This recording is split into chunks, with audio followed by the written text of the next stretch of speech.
زینب ایک سادہ باپردہ لڑکی تھی جو ہر روز یونیورسٹی آتی، اپنی نظریں جھکائے اپنے کام سے کام رکھتی۔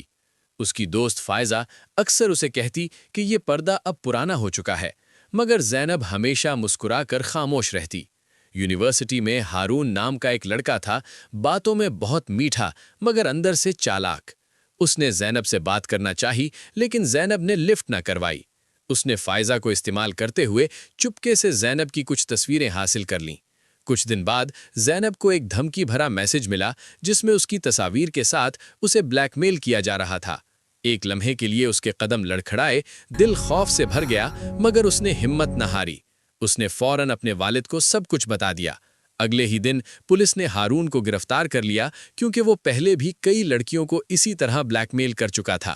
اس دن زینب کو احساس ہوا کہ پردہ صرف ایک کپڑا نہیں بلکہ ایک حفاظت ہے، ایک ڈھال ہے جو نہ صرف آنکھوں سے بلکہ برے ارادوں سے بھی بچاتی ہے، اور یہی اس کی اصل طاقت بن گئی۔